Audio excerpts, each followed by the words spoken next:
Hello, my Algebra 2 friends. We've got lesson 5 to do of unit 3, writing equations of polynomial functions.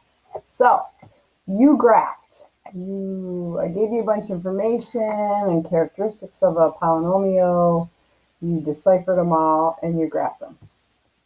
Today, we're going to actually get some information and you're going to write the polynomial function based on that information. Okay, so it says, today we want to try going in the reverse direction, writing the equation of a polynomial function, given the graph or helpful information. Write an equation of a polynomial function in factored form that has the following zeros and multiplicities. So, factored form, now you're going to do both versions. You might have to do standard form, but you always start with factored form because that's where it's broken apart and they're giving you pieces here. So if my zeros are 2, -4 and 6, then you're going to do the opposite. You're going to take the 2 and it's going to become an x minus 2. And the -4 becomes an x plus 4. And the 6 becomes an x minus 6. And then remember, these are the multiplicities, which means those are the numbers. Now, I don't have to put that 1, but I'm just showing you. That are the exponents. And there it is. So that is my factored form of that polynomial function. What is the degree of your polynomial? Well, the degree, remember, is the highest exponent, right? So if I were to distribute all this, I would see that there's an x to the third here, an x to the first, and an x to the second. And then I would take those, and I would add them all together. When I multiply, I add the exponents. So that would be x to the 6. So the degree is 6. Okay? So, 2, is there more than one polynomial function that has the same zeros and multiplicities as the one in number 1? If not, explain. If yes, give another equation. Okay. So this is the time, typically, where I pull out my calculator to show you. Now, I have not really done that much since, right? I haven't done anything on the calculator. I did encourage you guys in class, if you wanted to look at the calculator, that you could certainly try it. It doesn't always, hold on a second, what's going on here?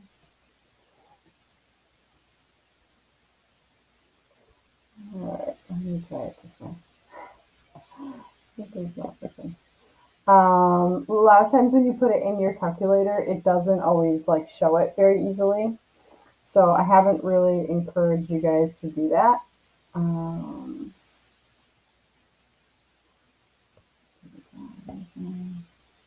Gotta get the license up. There we go. So let's see what this one looks like. Let me just kind of show you. So I'm going to put it in a factored form in here. So I got x minus 2 cubed x plus 4 to the first x minus 6 squared. Okay, now when I go to graph, and I'm going to do second. I'm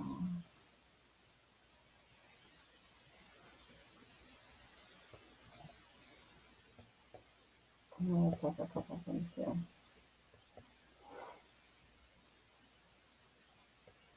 All right, so when I go to do the graph, ooh, see that? It just doesn't look right, does it? So that's why I said to you guys before, I'm like, you can try and put this on the graph and see if it works, but like For example, it's supposed to touch where x is 6. And you can see that because it comes down and touches and must bounce really fast, that the pixels in the calculator don't even, they can't even show it. It's just the way that the graph is formulated on the TIs. It just doesn't work. But let me show you something. It's like, I can see how we're, when x is 6, y is 0, it should actually touch down there, and it's not. And it's because look at how fast it goes from 6 to 7. It goes up from 0 to 1,375. And so the calculator just can't show that line so that fast. So it just doesn't even go down to meet it. So I guess my point is that when you go to graph these, if you think you can just copy the graph, it just doesn't work that way. So that's why I showed you all those characteristics so you could do it without the graph. But what I do want to show you on this is that you can actually put the same graph. Now watch what I'm going to do. I'm actually going to put the same, not graph, I'm going to put the same exact zeros. But notice what I did on the front. I just put a negative in front of it. Okay, so that's the same exact graph, right? Or same exact zeros, I'm sorry, I keep saying graph. Same exact zeros, however, there's a negative in front. And we know that changes the end behavior. And I'm going to show you on the picture, okay? But look at something. Do the zeros themselves change? They don't. Like, that's going to affect the end behavior. It's actually going to flip the graph, but the zeros themselves do not change. Now, what my question I just said was, is there more than one polynomial function that has the same zeros? And we're going to say yes. And the only thing that we did was we just put a negative in the front.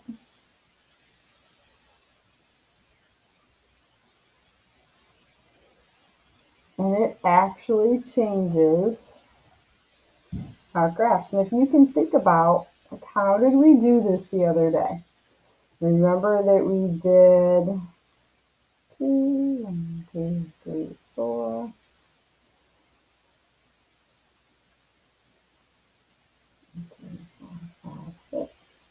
So we did, and I don't know, based on the limited information they gave us, I do know that the degree is 6, so it's going to either go, it's going to both go up, right, or both go down, right? But I don't know for sure if there's a negative in the front or not. I just know they just gave me the roots, so it could go either way. But if you think about this, so I got 2, I got 4, and I got 6. If it was a positive in the front, right, it would do a bounce. It would come. There must be some y-intercept up here. Not really sure where. 2, it would do some kind of inflection, which is really poorly drawn just now. And then I would do that. Now, if there's a negative in the front, it starts down here. It goes like this. It takes that y-intercept and it negates it. Maybe I'm doing a poor job. And then it does that. Right? So it's actually the same zeros, but it just takes the graph and it completely changes the graph, right? Completely changes it. Okay, so since for each of the following, write an equation in factored form of a polynomial function that might have each graph. You need to add, so now this one, what we're telling you is you need to add a leading coefficient of either 1 or -1. Ensure that the equation matches the graph's end behavior. So, and if you can see here, this tells you that it is, this is the x-axis and this is the y. So it says it goes from -3 to 3 with a scale of 1, and -5, down -5 up to 10 with a scale of 1 for the y's. So I can see 1, 2, 3, 4, but I actually really want to focus on the y-intercepts. So I got -2, -1, and 1. So really what I just expect from you is maybe even to make a chart to help you to start with, the zeros and the multiplicities, right? And we're going to go -2, -1, 1, multiplicity at -2 because it bounces, so that's a square. You got to remember these. For 1, it goes through it, so that's a 1, it crosses it. And for -1, it crosses it. And for 1, it looks like a cross with inflection, so that would be a 3. All right, so we would do f of x equals, and then remember the factors are opposite. So my x minus 2 brings me an x plus 2. My x minus 1 brings me an x plus 1. And then my 1 brings me an x minus 1. And that's a cube. Okay? Try the next one. Oh, and I'm sorry. It said put a leading coefficient of 1 or -1. Now the 1 just tells you it's a positive leading coefficient, right? So they're both their end behaviors are both up. In this way, it's opposite, right? So take a minute, try this one. You try it. Put me on pause, try it, and then we'll talk.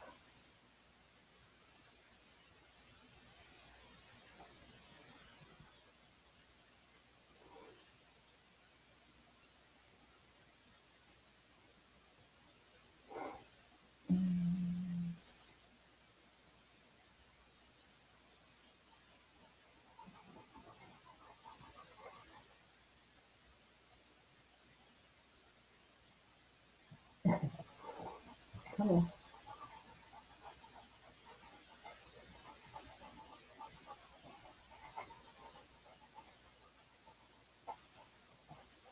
Okay, hopefully you're back. Hopefully you're back with me. The most important thing that you need to see right now is this little sweetheart. Come here. Make an appearance. Come here. Come here, Roxy. Come here, Roxy. Come here, Roxy girl. Come here. Oh, she's going to be camera shy. Come here, girlfriend. Come here. Come say hello to everybody. Say hi. Can I get a good picture of her? Say hi. Hi. Say hi, baby girl. She's very excited because it's warm out. And she wants to go play. It's dark, but she still wants to go play. I just brought her in. She wants to go out and run around the backyard some more. Okay. So hopefully you got that. That look good to you? Has at -1 and 3 their roots.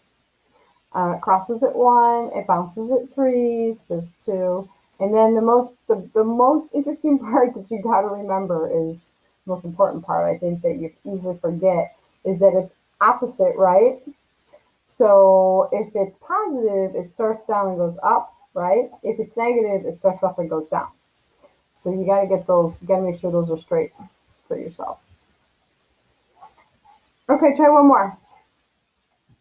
Come on, you got this. Turn me off. Try one more.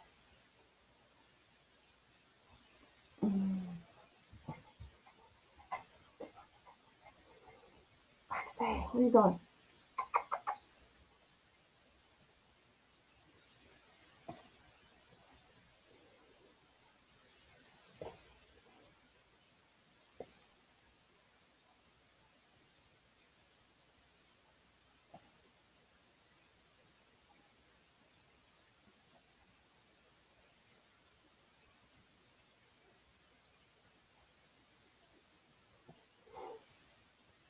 Okay, hopefully you're back. That's my answer. Now, if you wanted to, by the way, a lot of kids do this, and that's fine. Okay, instead of this, totally fine with me. That's an x minus 0, but I mean x squared, the x squared in the front is that 0. And it has to be negative because they're both pointing down, right? Okay. So hopefully we're feeling pretty good about these. This isn't really, this is why I left this one. Oh my goodness. This is why I left this one for, there we go, for video, because I figured you could handle this one. You didn't really need me in class so much. There's more to it though. I mean, not a ton more, but that's really the gist of it. There is something to be said when you put a number in the front. So that's what we got to talk about. Okay. So it says B, put the equation you found in part A into your calculator.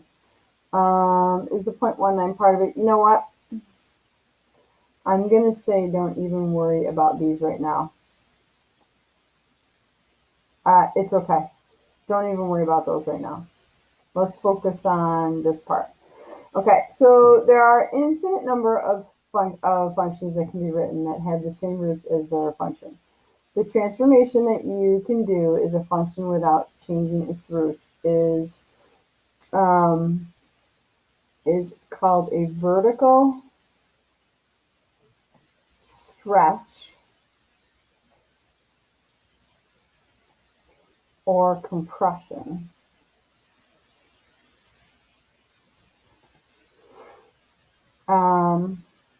Or reflection.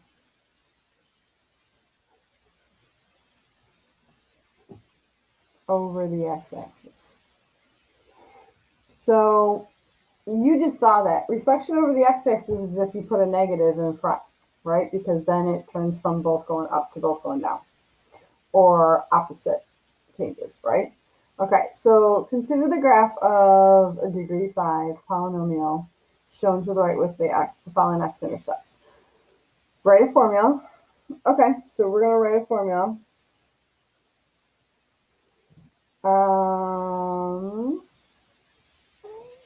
Looks like they all just go through.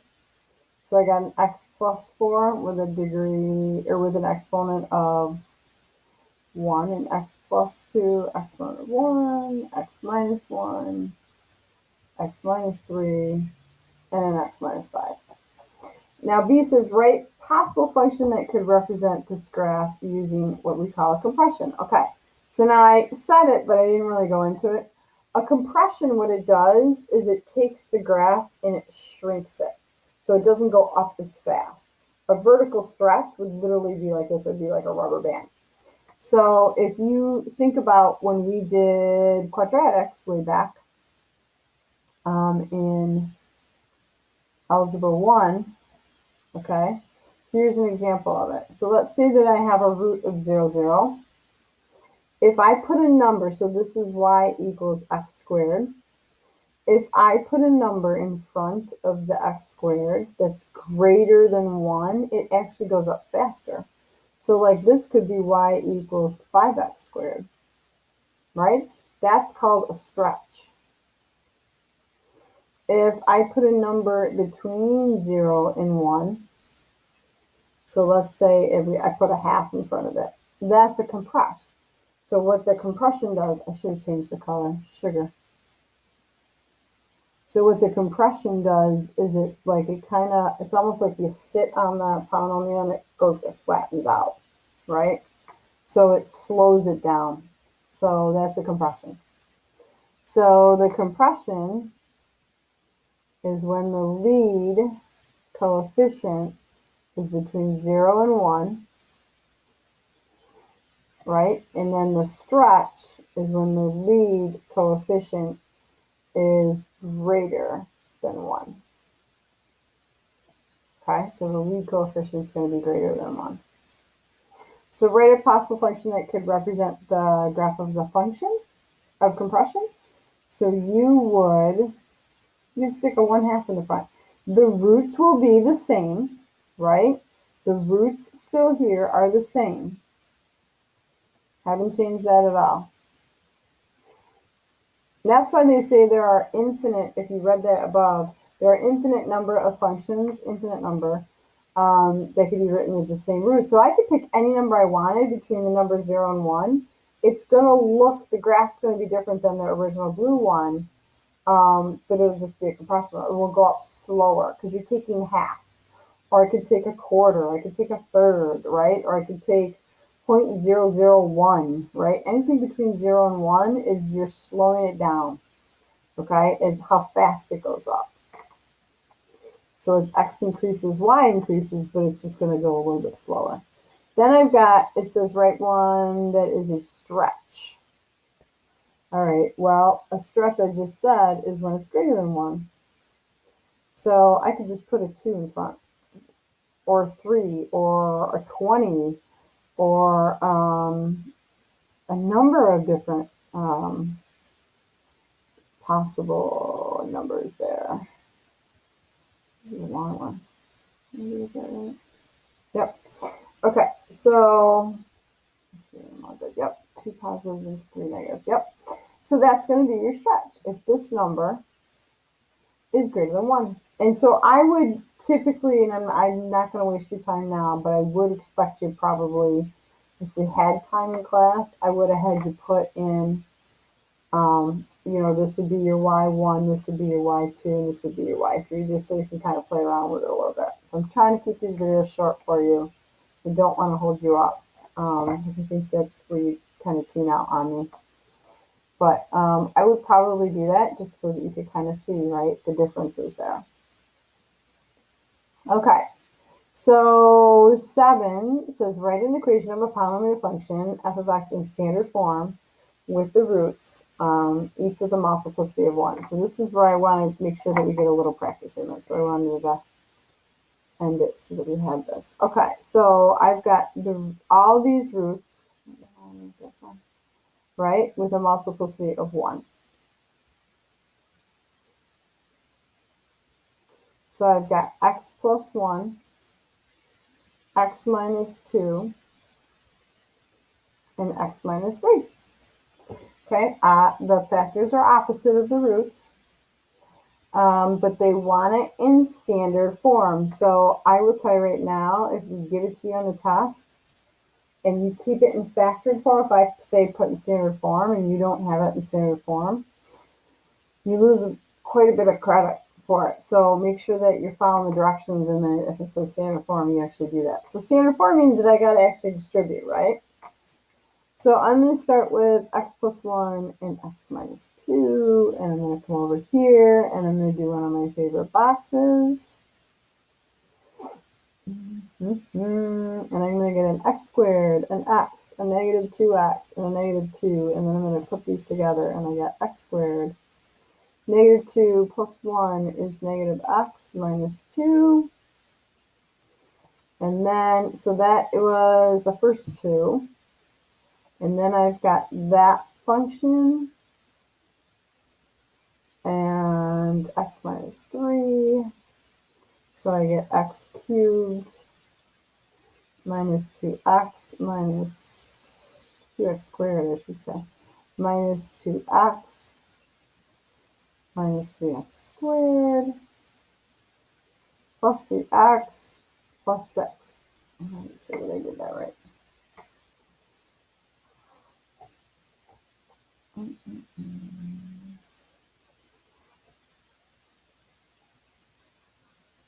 And I did. I'm just double, triple checking here.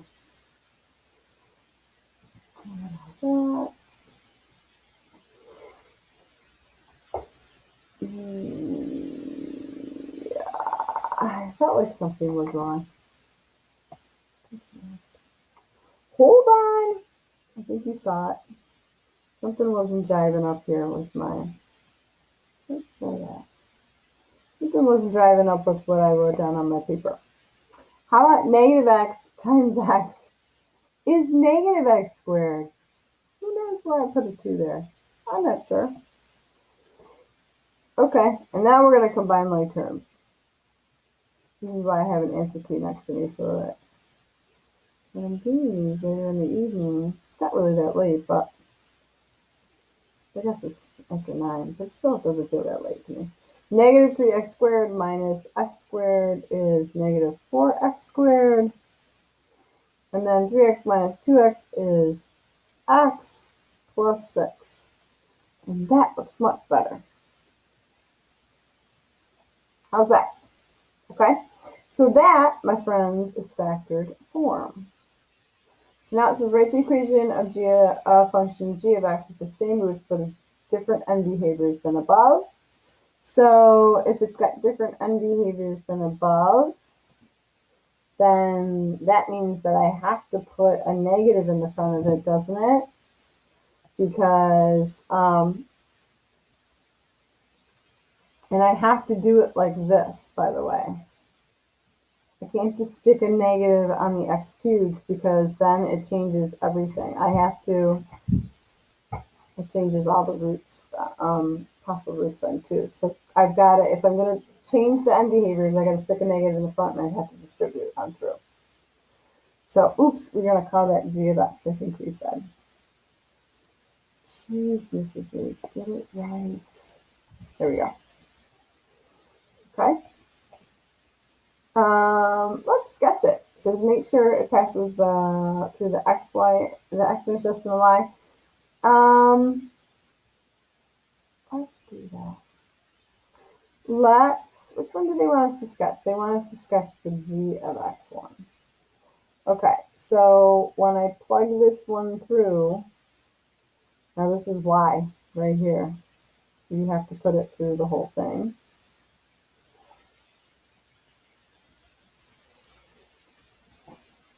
Because look at the y-intercept. It went from a positive 6 to a negative 6.